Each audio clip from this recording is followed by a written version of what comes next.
Alrighty, good afternoon, ladies and gentlemen. Good afternoon. If I were to say that I was excited, that would be a gross understatement. If I were to say that I'm very excited, it would still be very far off the mark. If I were to say that I'm insanely, extraordinarily excited for what we're going to learn together today, that would be getting much, much warmer. Not there yet, but much, much warmer. This is awesome, hopefully stuff. I hope we'll all learn and grow together. I'm very excited for today, where we're going to talk about the incredible holiday of Shavuot that is coming our way very, very soon. And we're going to try to get a new, fresh perspective. It's always important before every Yom Tov to try to get a fresh perspective so that the Yom Tov of today is not the same one of yesteryear and 5 years ago and 10 years ago. It's got to be fresh, it's got to be exciting, it's got to be new. Let us endeavor to do that. Before we get started, first of all, I would like to give a big shout out to Cherna and Eugene Kowalski, who are sponsoring today's Lunch and Learn in the memory of Cherna's father, J. Samuel Bodzin, Yehuda Shimon Bereb Shimon Moshe Chaim HaLevi, on his 40th yahrzeit. And so it's amazing and an honor. There we go.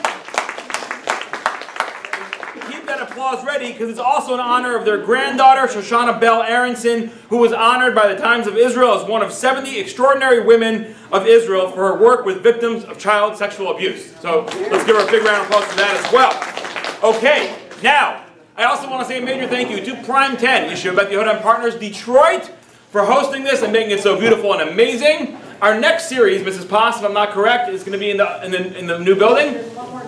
There's one more class here, and then we're going to be moving to the new building, the new yeshiva building, which is beautiful. So stay tuned for more details on that. Let's give all those people, Prime 10, Yeshiva Beth Yehuda Partners Detroit, a big round of applause. Let's give yourselves a big round of applause for coming out here on this beautiful day. Maybe the only one you get all day today. Torah Anytime, that's right. The amazing app and website with thousands and thousands of lectures and classes on every imaginable topic from hundreds of rabbis all across the spectrum, 99% of whom are much better than me. So please go to Torah Anytime, check it out, enjoy it, find the rabbi you like, find a few rabbis you like, download their classes, watch their classes, listen to their classes. It is highly recommended and gets you a straight ticket to Olam Haba. Alrighty, boom, now we get started. Shavuot, the holiday's coming up. What is it all about? So in order to understand Shavuot, we really have to understand Pesach. Because Shavuot is inextricably linked to Pesach in a way like no two holidays are before. As a matter of fact, Shavuot does not even have its own date. Look in the Torah, please, and find me the date of Shavuot. Look in the Torah. And see, because if you look in Parshas Emor, which is the parsha that goes through almost all the holidays, it tells you on the first day of the month of the 7th month is the day of the shofar, that's Rosh Hashanah. It tells you on the 15th day of Tishrei is the Chag of Sukkot. If you look in the Torah for the date of Shavuot, it doesn't say it at all. What does it say? Let's see source number 1. Vayikra, Chav Gimel, Tesvav through Chav Aleph, Leviticus 23, 15 through 21. And I'm just going to do it in English because we've got to save time here. Usafartem lachem b'machas haShabbos. I'm going to do it in English to save time here. Usafartem lachem b'machas haShabbos. No, that's about all I'm going to say in Hebrew. Just to know the text is here in Hebrew too, if you'd like to read it in Hebrew. And you shall count for yourselves from the morrow of the rest day, from the day you shall bring the Omer as a wave offering, 7 weeks. So on Pesach, the Torah had just spoken about in Parshas Emor, and talking about the Chag of Pesach, which tells you the date for it, and then it tells you that on the second day of Pesach, right here, you bring this special offering called the Omer, and then you shall count for yourselves 7 weeks. They shall be complete. You shall count until the day after the 7th week, right? Because today is the 47th day in the Omer. Tonight we will count 48. Friday night we will count 49. And the day after the 7th week, the 50th day, you shall bring a new meal offering to the Lord. From your dwelling places you shall bring bread. Set aside 2 loaves made from 2/10 of an ephah. They shall be fine flour, and they shall be baked leaven. The first of the offering to the Lord. And associated with the bread you shall bring 7 unblemished lambs in their first year, 1 young bull and 2 rams. These shall be brought as a burnt offering to the Lord, along with your meal offering and libations, a fire offering with a spirit of satisfaction to the Lord. Amazing. And you shall offer up 1 he-goat as a sin offering, and 2 lambs in their first year as a peace offering. And the Kohen shall wave them in conjunction with the first offering bread as a waving before the Lord, along with the 2 lambs. They shall be holy to the Lord and belong to the Kohen. And you shall designate, here's the key why I kept reading, and you shall designate on this very day a holy occasion. So this is where the Torah tells you it should be a Yom Tiv. It should be a holy occasion. It shall be for you. You shall not perform any work of labor. So here the Torah is saying, on this day that you bring all these karbanos, on the 50th day, you shall make it into a Yom Tiv. This is an eternal statute in all your dwelling places throughout your generations. Which seems to me, okay, we should stop here. But no, the Torah actually doesn't stop here. It actually goes on, and it just brings up a law that just seems absolutely out of place, and almost all the commentators talk about it. Then it says, when you reap the harvest of your land, you shall not completely remove the corner of your field during your harvesting. Don't reap your entire field, all four corners. Rather, you shall leave behind a corner of the field for the poor, right? And you shall not gather up the gleanings of your harvest. Rather, you shall leave these for the poor person and for the stranger. I am the Lord your God. So, for starters, the Torah never ever gives Shavuot its own identity. Its identity is just the 50th day after you start counting the Omer, which takes place on Pesach. So the Torah links Shavuot to Pesach in an incredibly strong way. Why is that? Why doesn't the Torah give Shavuot its own identity? Is it not fitting for its own identity? The day the Torah was given to the Jewish people, the day that God came down on Mount Sinai and spoke to the entire Jewish people, does that not deserve its own date? Could the Torah not have said on the 6th day of Sivan, you shall celebrate an incredible Atzeres to Hashem, a stopping of work to focus on your relationship with Hashem because it's the day that I gave you the Torah? That's not what it says at all. It says you shall count for yourselves 49 days, basically 7 weeks, and then on the 50th day, bring these offerings, make that into a holy day. End of story. So question number one we're going to be grappling with is, why does the Torah not give it its own identity? Question number two we're going to grapple with is, what's this little piece here at the end? You're talking about the holidays. And by the way, immediately after these verses about what you do with the reapings of the fields and the corners and the harvest and the gleanings, immediately after the Torah goes back to continue talking about Rosh Hashanah and Yom Kippur and Sukkot. So it's just bizarre that right in the middle of all the conversation about the holidays, it talks about reaping the harvest and leaving behind the corner of the field and the gleanings, that the little shaft, the little stalks that fall behind, leave it behind for the poor. How did that get in here? Okay? So that's so far 2 questions. We're going to actually ask a lot of questions today, and then we're going to try to answer them all. As a matter of fact, the Sfas Emes was the second Gerer Rebbe, the second Grand Master of the Gerer dynasty from Poland. And he says the following. His name was Rabbi Yehuda Aryeh Leib Alter. He lived from the year 1847 to 1905. And in his discourses in the year Taf Resh Memhe, 1885, he says the following. You can see it in your source sheet under source number 2. Yemei Hatzfira Nizkarim Toch HaMoados. He asks, why are we even mentioning Sfiras HaOmer in the section dealing with all the holidays? Because again, the Torah mentions the mitzvah of Sfiras HaOmer in the section of Leviticus of Parshas Emor that deals with all the holidays. How did Sfiras HaOmer get in there? Says the Sfas Emes, Kiven Shehema Yamim Tovim K'mo Chol HaMoed. The Sfas Emes says that the days of the Sfiras HaOmer are holy days, special holy days, like Chol HaMoed. Chol HaMoed are the intermediate days, the middle of Pesach and Sukkot, where we have the first days of Yom Tif, the last days of Yom Tif, and in between we have these special days that are called Chol HaMoed. They're both Chol, they're somewhat mundane, but they're also Moed, they're also festive. So they're sort of festive, mundane hybrids. And says the Sfas Emes that the entire Sfiras HaOmer, the entire time between Pesach and Shavuos, is like a Chol HaMoed. It's like a sort of hybrid of the mundane and the holy, starting from Pesach and ending in Shavuos, as he explains, Sheyesh Kedusha Lefnehem, V'Lachareim. Just like Chol HaMoed has the holy days in the beginning, there's the 2 days, the first days of Yom Tif, and then there's the last days of Yom Tif, so too, Sfiras HaOmer has the holy days in the beginning, which is Pesach, and the holy days in the end, which is Shavuos. Mi Yetzias Mitzrayim ad Kabbalas HaTorah. At the beginning there's holy days, which is the Exodus, and at the end, the holy days is when we got the Torah. So the entirety of Sfiras HaOmer is like a Chol HaMoed period. It's like a very holy period, and he even goes on further, says the Sfas Emes, Varei Nikro with Pasuk Sheva Shabbosos. The Torah, when describing the 7 weeks of the Omer, says Sheva Shabbosos Tamimos Tiyena. There should be 7 complete weeks, but the word it uses there is Shabbosos. It could use the word Shavua. It could say Sheva Shavuos, which would mean weeks, but the word Shabbos also means weeks in Hebrew, and the Torah specifically uses the word Shabbos. 7 full Shabboses that they should be, to indicate Mechlal, Shekol Hayam Elu Yeshlam Bechinas Shavuos. All these days have some sort of, Shabbosos, all these days have an aspect of being Shabbos. So, the Sfas Emes goes so far as to say that the entire time in between Pesach and Shavuos is like one long extended Chol HaMoed. What's the function of this Chol HaMoed? What is the function of this Chol HaMoed? So again, we've got three questions. Question number one, why doesn't Shavuos have its own date? Why is its date only created in relation to Pesach? Number two, what's the function of this Chol HaMoed, this sort of incredible long period of holiness in between Shavuos and Pesach and Shavuos? And third of all, why, when the Torah describes the laws of Shavuos, does it suddenly stick in a few laws about leaving behind the corner of your field for the poor, leaving behind the gleanings, the stalks of wheat that fell out of your hands while you were harvesting for the poor? Why does the Torah mention that here? Okay, next. So if we want to understand Shavuos, we're going to have to go back to Pesach. And then we'll ask a bunch of more questions on Pesach, and then hopefully we'll get back to Shavuos, which is the way we always like to do it as Jews. We never go the straight path, right? We spent 40 years in the desert walking around, right? Okay, so we are not going the straight path this time, which is cool. Okay, so let's think of Pesach. When you think of Pesach, what's the first thing you think of?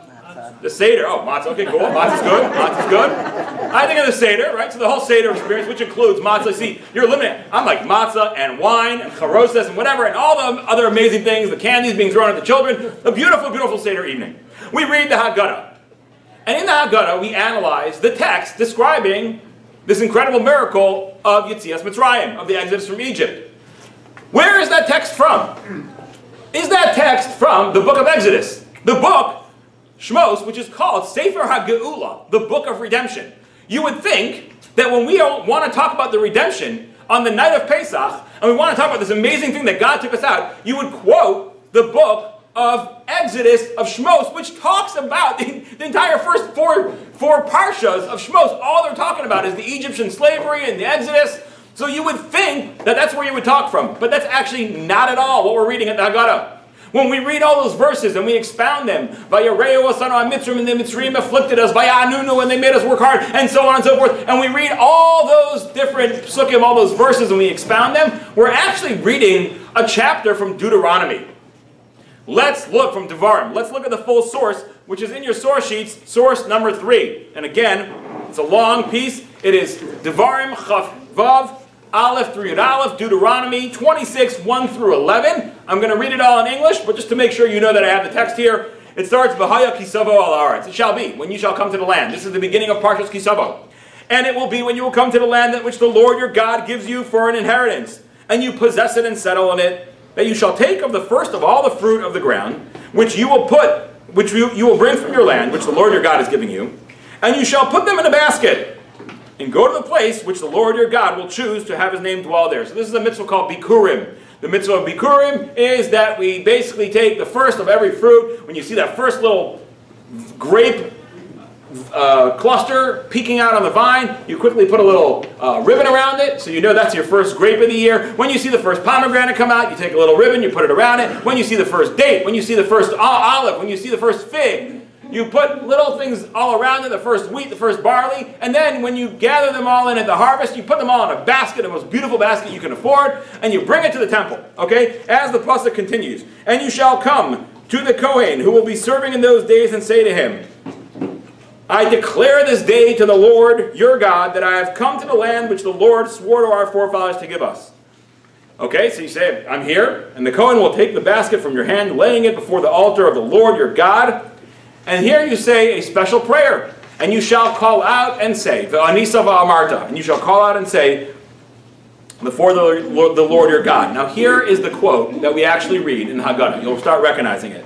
Arami Oved Avi Vayered Mitzrayma, an Aramean, sought to destroy my forefathers, and he went down to Egypt, and he sojourned there with a small number of people, and there he became a great and mighty and numerous nations. Vayareu asanu ha-Mitzrim, and the Egyptians treated us cruelly, Vaya'anunu, and they afflicted us. Vayitnu aleinu avodah kasha, and they imposed upon us hard labor. Vanitzak el Hashem Elokei Avoseinu, and we cried out to the Lord, the God of our fathers. Vayishma Hashem es kolenu, and Hashem heard our voice, and he saw our affliction and our toil and our oppression, and the Lord brought us out from Egypt with a strong hand and an outstretched arm, and with great awe, and with signs, and with wonders, and he brought us to this place, and he gave us this land, a land flowing with milk and honey. And now, behold, I have brought the first of the fruit of the ground, which you, O Lord, have given to me. Then you shall lay it before the Lord your God. You take this beautiful basket. So you made this whole proclamation saying, we came from great difficulty. We came from a place of slavery and hardship and bitter, bitter lives under the Egyptian tyrants. And Hashem took us out, and now He brought us to this land, and I'm farming, and I got my fruit, and you lay it out there before Hashem your God, and prostrate yourself before the Lord your God. And you shall rejoice with all the good that the Lord your God has granted you and your household, you, the Levite, and the stranger who is among you. Okay. So first of all, first simple question. Why are we reading on Pesach, the night of our Geula? Why are we reading a section from the book of Devarim, from the book of Deuteronomy? Why are we not reading the text right out of the primary source, the narrative that's being told in Sefer HaGeula, in the book of redemption, the book of Exodus?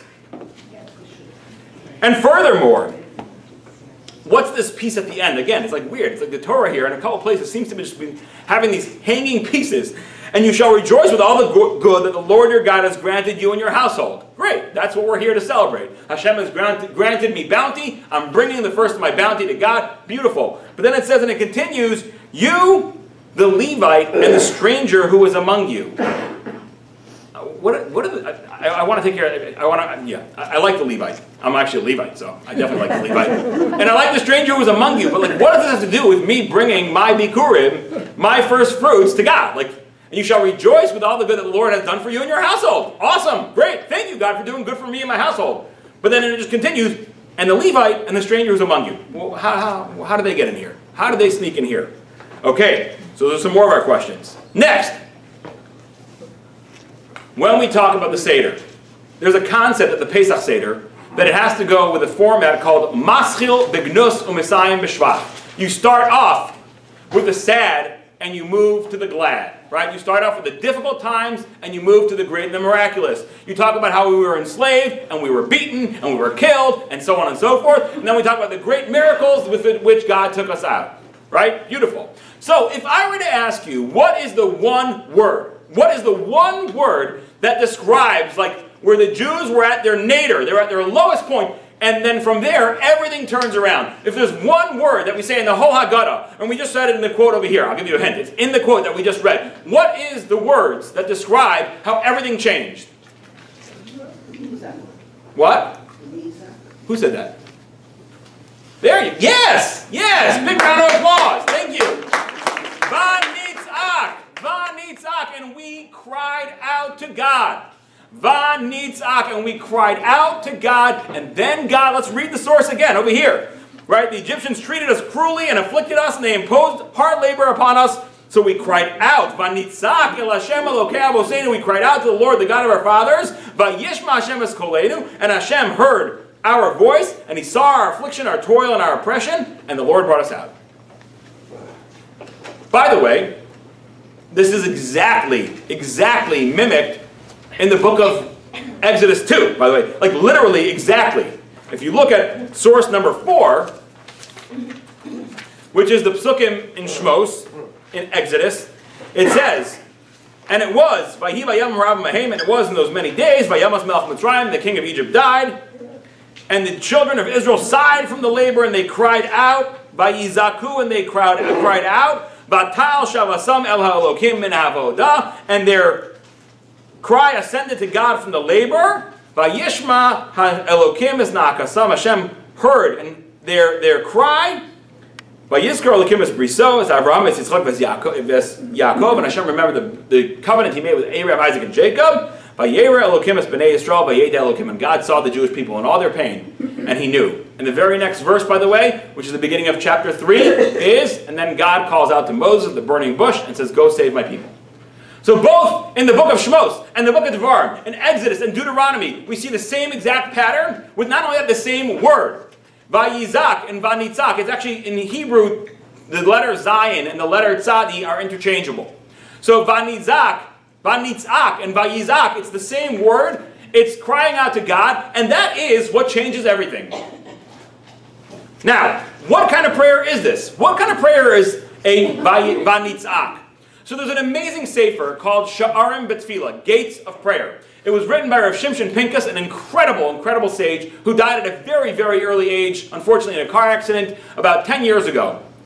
No, actually more than that. Probably 15 years ago already by now. And his incredible sefer, Sha'arim B'Tfilah, talks about primarily the 10 forms of prayer. It's based on a Rashi in Ve'eschanan that says that there are 10 different forms of tefillah, rina, tefillah, bitzor. There's many different forms of prayer. There's many different forms of prayer. Just like the Eskimos have 23 words for snow. Or, by the way, I don't know if that's true, but we all say that all the time. And the poor Eskimos are like, oh, like these guys have no idea. We just call it snow. But whatever, go ahead, man. If it makes you happy, yeah, we have 23 words for snow. And we have 78 words for meat because I really like meat. Okay, fine, yeah.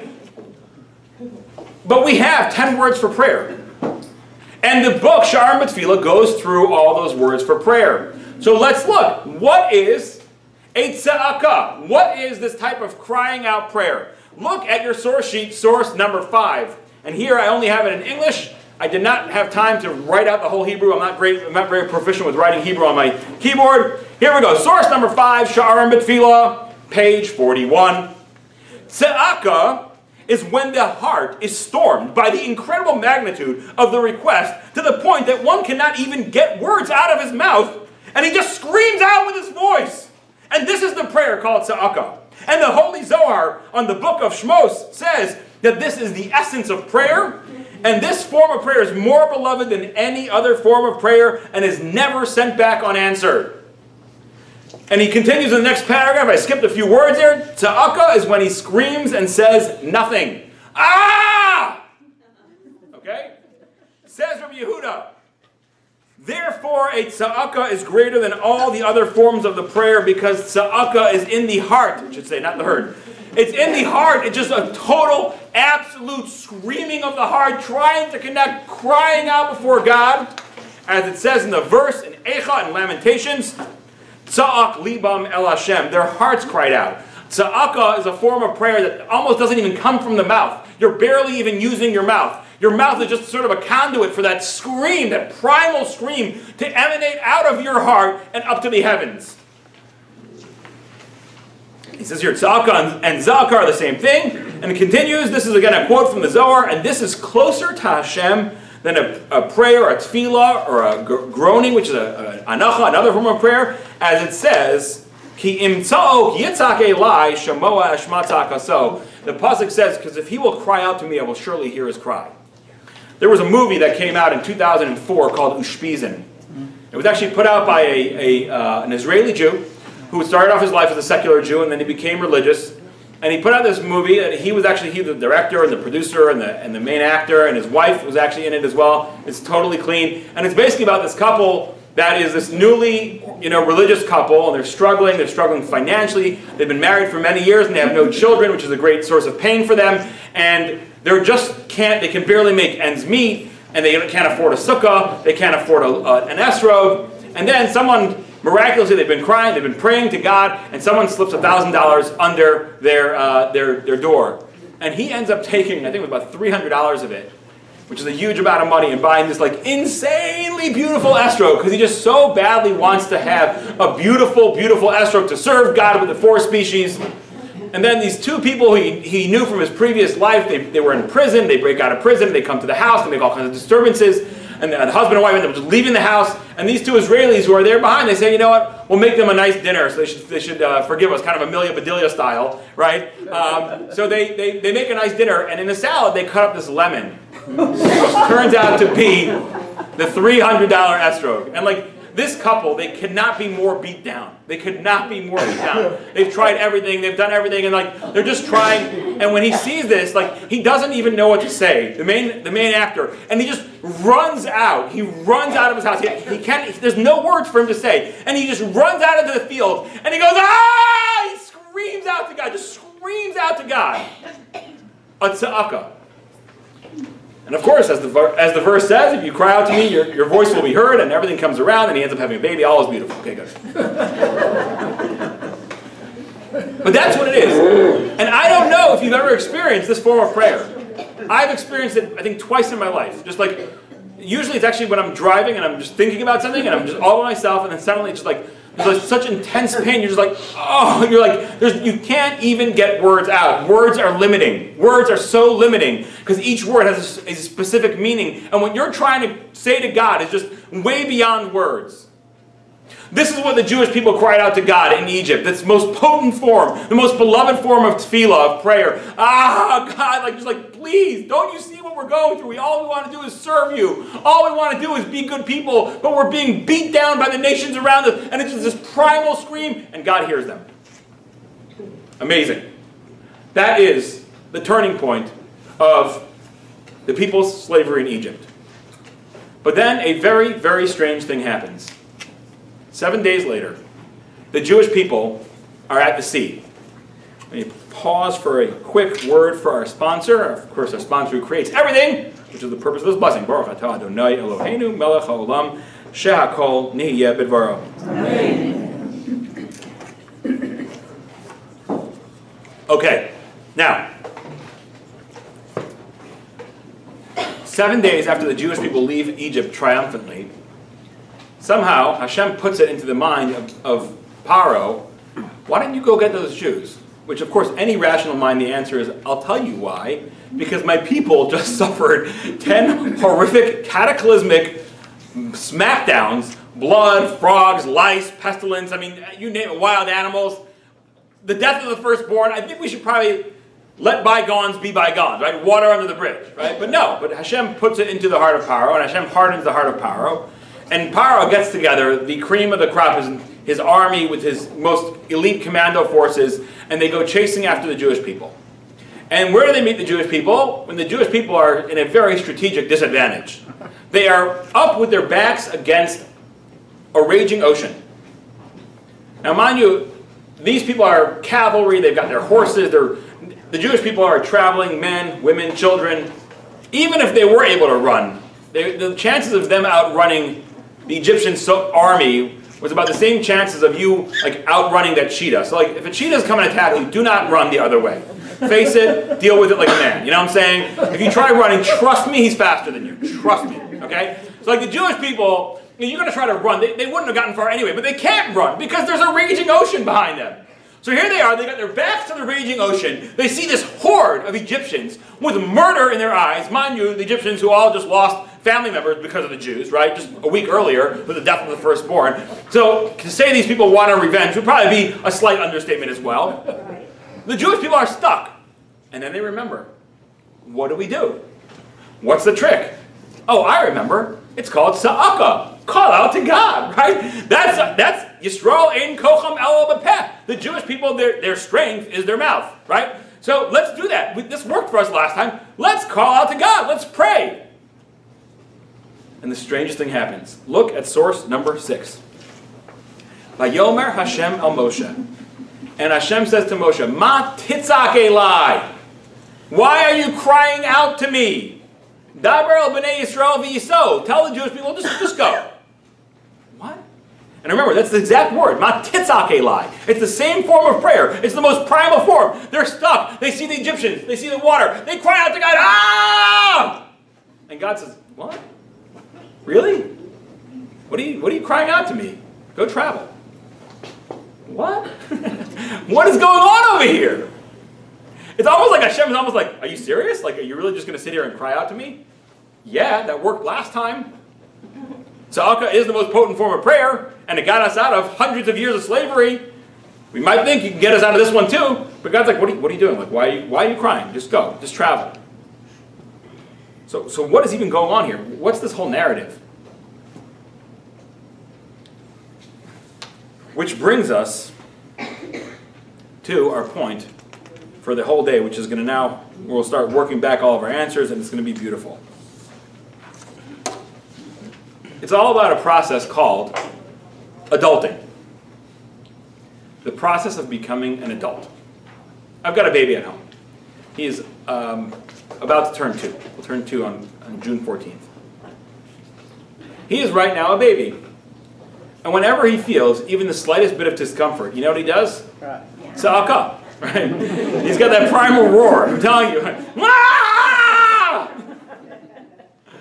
And it can be a middle of the night.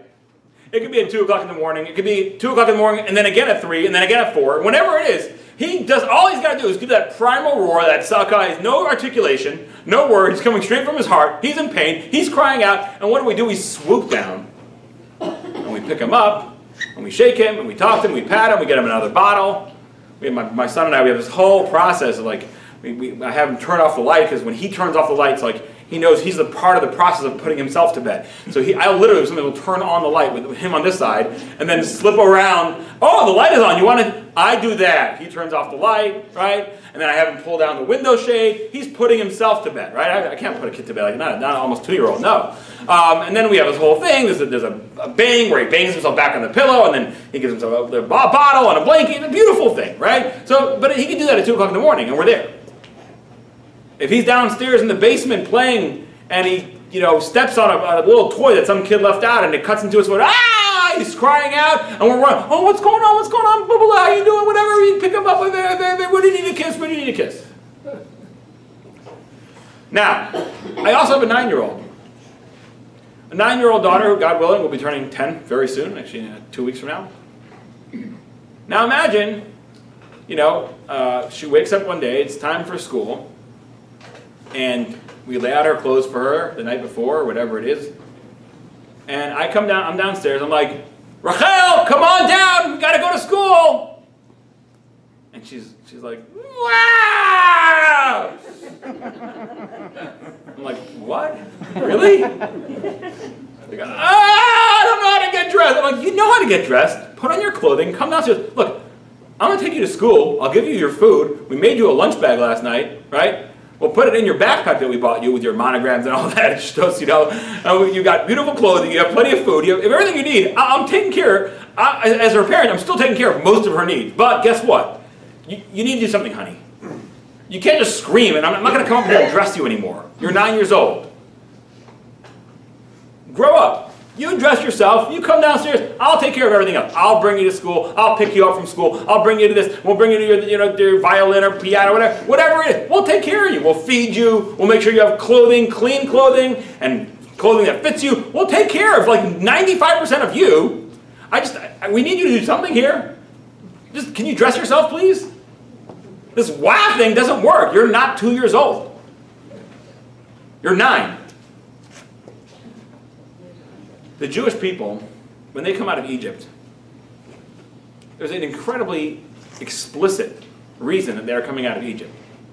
God did not take the people out of Egypt just because it was not good for them there. No.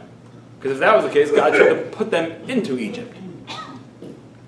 God took them out of Egypt because he had a very explicit plan that not long after they came out of Egypt, they would stand at the mountain and, so to speak, almost marry God. Like become one with God. As it says in the Zohar, Yisrael v'oraisa v'kutra brichu chadhu. The Jewish people, the Torah, and God is all one. And where do we become one? We become one at Mount Sinai.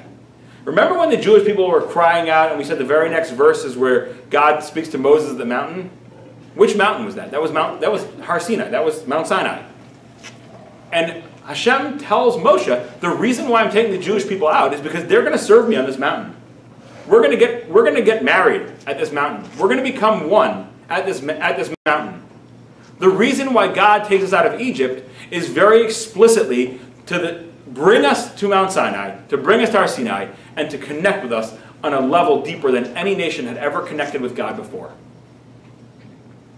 And in order to do that, we've got to grow up. So while you were in Egypt, you were like a baby. And the baby just cries out, wow! And the father comes running and saving you. But now, it's a week later. You're no longer a baby, you're a 9-year-old. And the Egyptians are coming, I get it. And the water's behind you, I get it. It's not enough to just, wow! I need you to make a move. I need you to show your faith. I need you to start traveling right into that water. I'll do 95% of it. Just like I'll take care of 95% of my 9-year-old's needs. But you got to do something here. Hashem says, Ma titzach elai. What are you crying for? You're not a baby anymore. You're 9 years old. You do the first move now. I need to see you making some initiative here. Get dressed, put on your clothing, I'll take you to school, I'll take care of you. You got to travel. Daber al b'nei Yisrael b'Yisrael. Travel into the water. Show a little bit of faith. I've shown you all these miracles already. I've taken care of you since you're a baby. Show me a little bit of faith. Travel into the water. I'll take care of everything else. Which is exactly what happens, by the way. The Jewish people say, yeah, okay, cool. That's, we didn't think of that. Let's do it now. And they start jumping into the water. As a matter of fact, the Talmud even describes like this argument. Who should go first? They're like, I'll go first. I'll go first. They just jump into the water and they stride into the raging water. The Medrash describes how like, it wasn't like when they got up to their knees that the water split. Not when they got up to their ankles. Not when they got up to their thighs. Not when they got up to their torsos. It literally didn't split until it was up to their nose. Like they were, at that point, it was either drown or water split. And they were just striding right into the water. No problem. Because I know God's with me. God's going to take care of me. And then God did 95% of the rest. Right? What did he do? He split the seas. He made it beautiful. The floor was like marble. There was trees growing. There was aquarium. There was fresh water coming out of the side. All these amazing miracles that we read about in the Medrash that happened at Kriyas Yamsuf, at the splitting of the sea. All Hashem did. But he said, I need to see you taking the first step. You're 9 years old now. You're not a baby. Now, we go through the process of adulting, taking more and more responsibility for ourselves. A baby does not take any responsibility for himself. You know, a 3-year-old, a 4-year-old, we expect you to be able to take care of your bodily functions. We don't want to be changing diapers anymore by the time you're 4, right? We expect you to be able to start learning how to dress yourself with buttons by the time you're 5 or whatever. I don't really remember what age buttons come into the picture. Velcro shoes come before tie shoes. I remember that part, you know, and so on and so forth. And then as you get older and older, we keep expecting you to do more. Eventually, we expect you to start doing part of the chores in the house. Eventually, we start asking you to babysit for your siblings. So what is the absolute epitome, the height of adulting? What's the height of adulting? What? Having children. Oh, okay, good. Good. Taking responsibility for your own actions. Taking responsibility for your own actions. Excellent. So you would think that the ultimate adult is a person now who's absolutely self-sufficient. He doesn't need his parents for anything. When it started off, he needed his parents for everything. As he grew older, he kept doing more and more for himself. And eventually, I mean, today in America, it's usually around the age of like 27, 28. A child is finally, okay, I'll take your responsibility for myself. I'm off your payroll. I'm out of college. I finally found a job. You're like, it takes till about 27 in today's day and age, but I am on my own. Like that would sound like the ultimate level of adulting. I'm no longer dependent on you at all. I can take care of myself. But that's actually not the ultimate level of adulting. The first phase of adulting is take more and more responsibility for yourself, for your actions. Become more self-sufficient, reliant on what you do, not reliant on what others do for you. So the first phase of adulting is weaning yourself off of total reliance on others, going all the way to independence. But then the next phase of adulting, which is even much more difficult, is that now that you're totally independent, you've got your own job, you got your own apartment, you got your own car, you got your own, you know, everything. You got your own stuff. The next phase of adulting is to be able to say, now that I'm fully independent, I'm humble enough to realize that I'm actually fully dependent. Meaning, step 1 is become independent. Step 2 is recognize that you're actually, even now with all, you got your own job and your car and all, but you're actually fully dependent. Dependent on who? On the largesse of God. Dependent on who? On you absolutely, you're not your self-made man. No. You're a parents-made man. You're a God-made man. Of course, that's exactly the partnership in creating mankind. The Talmud tells us there's 3 partners in the creating of a human. Mother, Father, God, right? So the first step is to become independent. The second step is when you become independent, to be able to stop and say, I'm actually not really independent. Everything that I have is from those. And those is anybody above us. God and our parents. And when we have this sense, this incredible, humble sense of really everything I got from someone else, then we are motivated to give back. Then we're motivated to have children and say, just like my parents gave me the ultimate gift, they gave me. I want to give another person life. I want to give back. I want to take care of other people. When we walk around this world thinking we're absolutely independent, I take care of my own. And you look at this person, why do they need? Let them take care of their own. What's their problem? I'm independent. I get everything I need. I work hard. Why don't you work hard? Get a job. Work harder. The minute you realize that, no, your work and what you have absolutely no correlation. You work hard, granted, yes. But what you have is an absolute gift from God. That's when you start really reaching the fullest levels of adulting. Now let's go back to the mitzvah of Bikurim. The mitzvah of Bikurim is that the farmer takes the first of his fruit from each year, the first cluster of grapes on the vine, the first fig, the first pomegranate, the first olive, the first date, the first fig. Did I say fig? Yes, I did, I think. Barley, wheat, etc., and you bring it to God.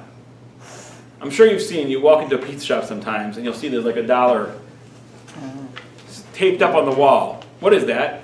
That's the first $1 that pizza shop earned, right? Which, by the way, opening a pizza shop is not easy. It's expensive. It takes enormous amounts of capital and hard work. You got to get all the right licenses. You got to hire, the right people and pay enormous amounts of money for the space and for fitting the space out properly and the interior design and the kitchen design. And it's incredibly expensive and it's incredible hard work. So people want to say, look, I worked for 2 years in getting this pizza shop off the ground from the first time I thought of it, 2 years ago until now, and here is my first $1. Yeah, that's what I made. What does the Jew say? The Jew says, I worked so hard this year. I'm a farmer. I live in the Galilee, and I've got orchards and vineyards, and I work so hard. I plant, and I harvest, and I till, and I weed, and I this, and I that. And yet, when it's all done, what do? I bring it to God, and I lay it before God and say, this is all you. This is all you. Which, by the way, it 100% is all God. My kids, the other day, we were sitting around the dinner table, and one of my daughters says to me, Daddy, what do plants eat? And I said, they eat sunshine. Sunshine? No, I'm kidding. I said, they eat sunshine. I said, no, Daddy, really? I'm like, no, really? She said, no, come on, Daddy. Because I'm known to be a little bit of a trickster from time to time. Like, no, really, Daddy, what do they eat? I'm like, no, they eat sunshine. Like, they couldn't, they're like, no, it's impossible. What do they really eat? And one kid said, they drink water. I'm like, yeah, that's right. They drink water and they eat sunshine. We drink water, right? And we eat food. They drink water and they eat sunshine. How crazy is that? Have you ever thought about how crazy that is? There is an orb hanging in the middle of the heavens, hundreds of millions of miles away. Okay? Think about the craziness. There's an orb hanging out in the middle of the universe, hundreds of millions of miles away. And we sit here in this world, and not only that, first of all, the fact that we even feel it. You walk outside, you feel it as soon as you walk. The sun is kissing your face as soon as you walk outside today. Nice, warm, sunny day. Ah, amazing. That warmth is coming from hundreds of millions of miles away. And then on top of that, everything that you eat started off as a plant, meaning animals eat plants, right? So everything starts off, the food chain starts with autotrophic nutrition. It starts off with things that can feed themselves. They don't feed themselves, they eat sunshine. So you've got this flower and this plant, all day long it's going, just eating the sunshine, and getting big and tall. Look, Mommy, I'm so strong, I'm so tall, I'm so big. I'm glad you ate your sunshine, kid, right? It's crazy. So you go to the farmer. You say, Mr. Farmer Man, do you work hard? Do I work hard? Look at these hands, right? Calloused hands. You got them soft city boy hands, right? You're like, oh yeah, you work hard. So tell me, farmer, what do you have on your farm? Oh, I got it all. I got grapes and pomegranates and dates. Oh, great. Okay, good. Tell me, I happen to love pomegranates, right? I love pomegranates. I want pomegranates in my salad. I want pomegranates in my smoothie. I love pomegranates. I want to make my own pomegranate tree. So tell me, what's the recipe? How do you make pomegranates? I was like, recipe? I'm like, yeah, like, how do you make pomegranates? Like, what do you mean, how do I make pomegranates? It's a tree. Okay. Oh, I didn't know that. Okay, I'm a city slicker. I don't know anything from anything, right? And to me, everything just comes and shows itself up in the show on Kroger's shelves. Okay, so I know. Good. Pomegranates come from a tree. So how do you make that tree? Where do you get the wood from? I said, no. The farmer's like, come on, you fool. I'm like, okay, so how did you make that pomegranate tree? He said, I'll tell you. Okay, you take a pomegranate seed, it's this big, okay, and you dig a hole in the ground, and you put that seed in the ground, and then you cover it with dirt, and you water it for a couple weeks, and then it grows, and grows and grows, and soon becomes a massive tree with dozens of pomegranates, like 50, 60, 80 pomegranates growing off of it each year. And I look at the farmer, I'm like, are you serious? You think you're such a hard worker? Oh, you farmer man, you work hard. I'm a city slicker with the soft hands, and you're a hard-working farmer. What did you do? You put a seed in the ground, and you watered it for a couple weeks? And you think you're so tough because you make trees? You don't make trees, you're a fraud. You barely do anything, you're a fraud. I thought you were working hard. You didn't put in any of that work. It was all the sunshine that did it. Which is true, right? Am I wrong? So as hard as the farmer works, where did he really get everything from? He got it all from God, because his trees were eating sunshine. How true is the perspective of the farmer who comes and lays his fruits before God and doesn't say, look, this is my first dollar. I earned this. I worked hard. No, he says, God, this is you. And every single grape and pomegranate and fig and date that I have after this one is also all you. You want me to keep some of them, so I'll keep them. But I want you to know, I know this is all you. Let's talk about in today's day and age. None of us here in this room are farmers. We work hard. We get a paycheck. Right?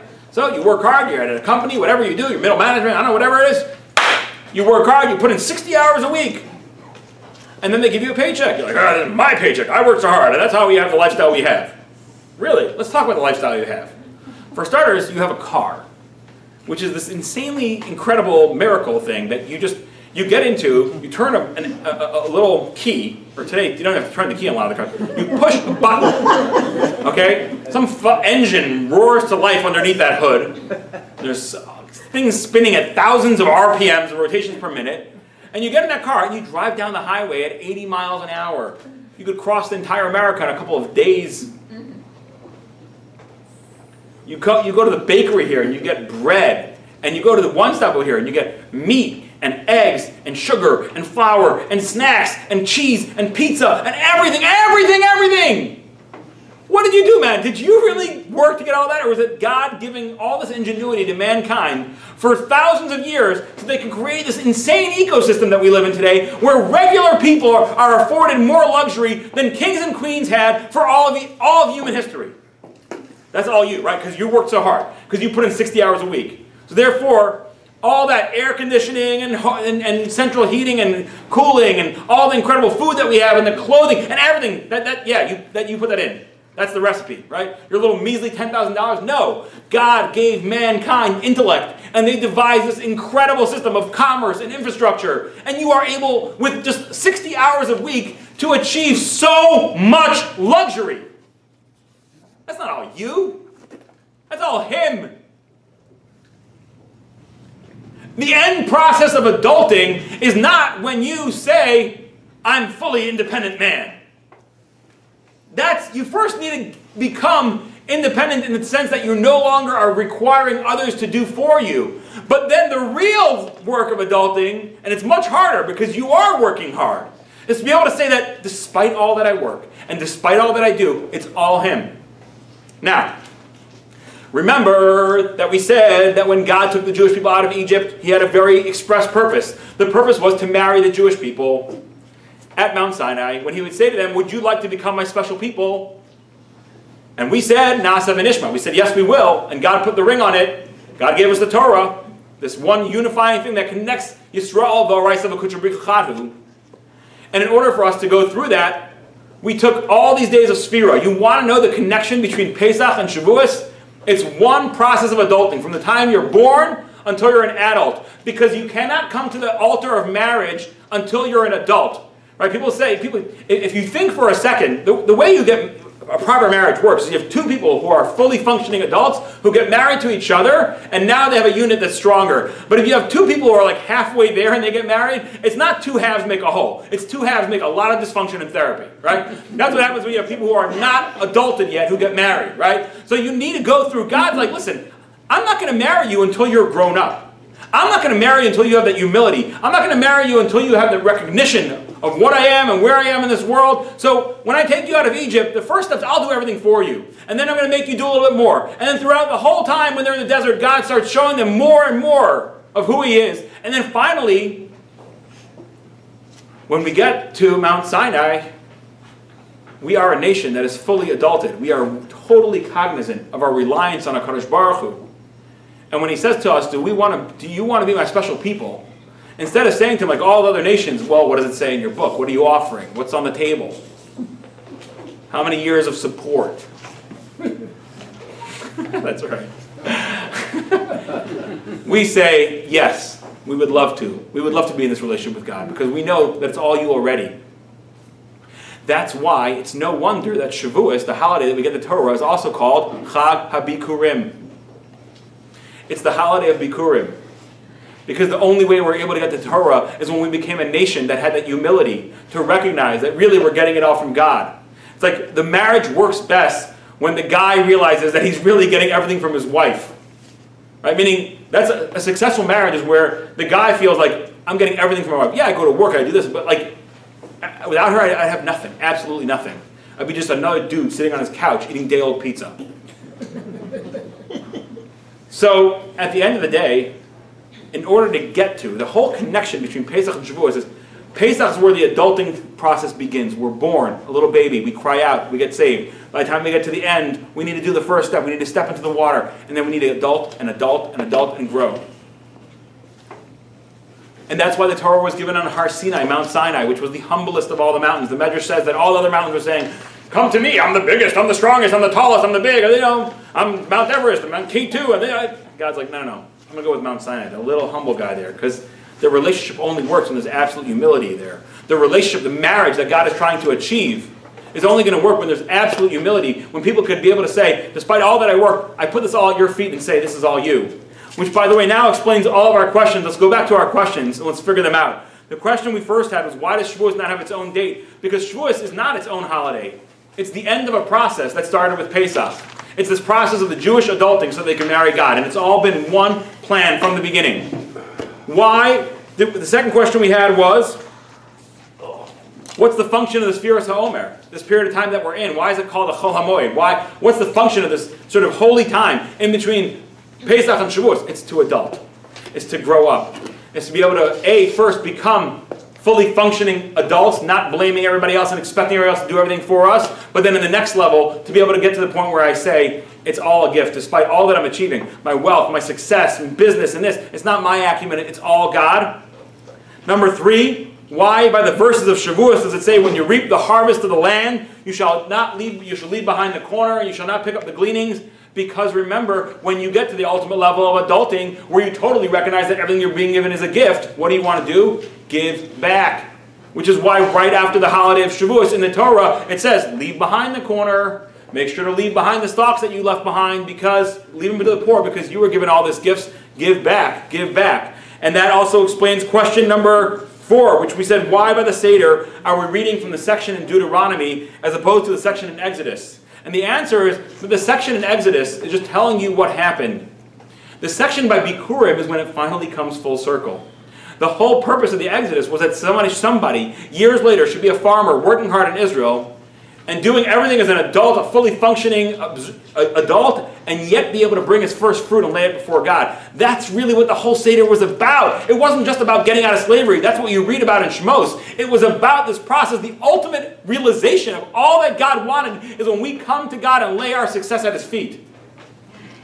Question number 5, and that's why it explains at the end of the verses there, when you bring the Bikurim, it says, you shall rejoice with all the good that the Lord your God has granted you and your household, the Levite and the stranger. The minute you recognize that God has given you all this good, you're going to spread that to the Levite and to the stranger. And the last question we had asked is, why did God not accept their prayer when they were crying out at the sea? The answer is because He was putting the Jewish people through their paces of adulting. So, my friends, Shavuot starts this Saturday night in Mir Hashem. During our Shavuos, let us think about, where am I holding on the continuum of adulting? And there's many spaces that I can be checking myself with. A, How much am I, on the first phase, how am I requiring others to do for me? How much am I relying on others in ways that I don't necessarily have to? And also, how much am I taking responsibility for where I am in my life? Right? Often we blame other people for wherever we are in life. It's this person who, my rabbi yelled at me and my parents did this. How much have I started taking responsibility for myself? That's the first phase of adulting. And the second phase of adulting is how much am I really recognizing that all my success comes from God? And if I am truly recognizing it, how much am I spreading that wealth with others? Because that is really what the goal of the Torah is, to create us into mini gods, to create us into people who are living B'Tselem Elokim. God is an absolute giver. We should become absolute givers. That's the purpose of the marriage at Mount Sinai.